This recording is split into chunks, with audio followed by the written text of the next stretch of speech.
जीअं त मां तव्हांखे ॿुधायो त सर जा सन सर जा फर्ज़ंद उहे बि असां सां गॾु हिन टेबल ते मौजूदु आहिनि।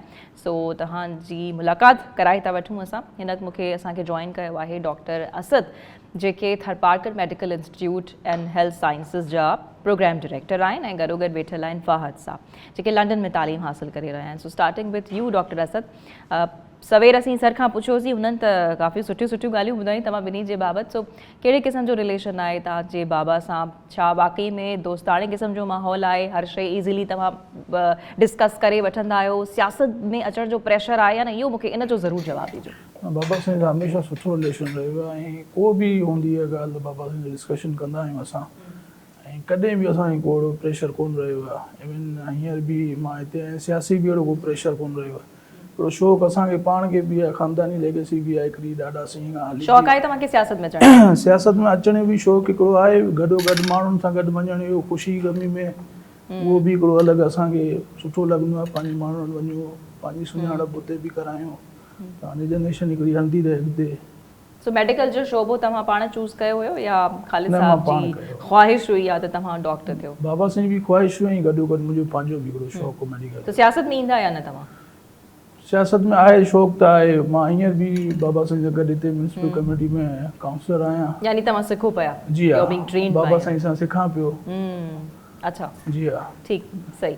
अच्छा, ॿियो तव्हांखे कहिड़ी सुठी शइ लॻंदी आहे तव्हांजे बाबा जी? तव्हांखे तमामु घणो इंस्पायर कंदी आहे, उहा हिननि जी क्वालिटी कहिड़ी आहे?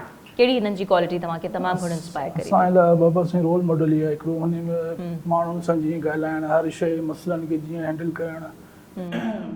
बाज़ वक़्तु माण्हू जज़्बात थींदा आहिनि, पर बाबा साईं जीअं मसइलनि खे हैंडल कंदो आहे, उहो शायदि ई असां ॿियनि खे कोन एतिरो ॾिठो आहे।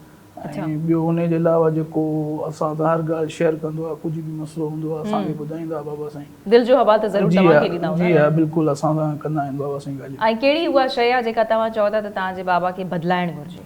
कहिड़ी आदत आहे? इहो ॾुखियो सुवालु आहे, ॾिसूं हुननि जो छा जवाबु ॾियनि था। इहो असां अॼु ताईं अहिड़ी का शइ कोन ॾिठी आहे बाबा साईं में। छो त अहिड़ो रिलेशन हूंदो आहे अक्सर करे, जॾहिं असीं पीउ ऐं पुटनि जी ॻाल्हि कंदा आहियूं त कॾहिं न कॾहिं अहिड़ी ॻाल्हि या अहिड़ो डिस्कोर्स ज़रूरु पैदा थी वेंदो आहे, त उनखे कीअं तव्हां मैनेज कंदा आहियो? बाबा साईं हमेशह हर ॻाल्हि में असांखे बहितर ऐं असां चाहींदा आहियूं जीअं बाबा साईं करे पियो उहे असां बि उन रस्ते ते हलायूं।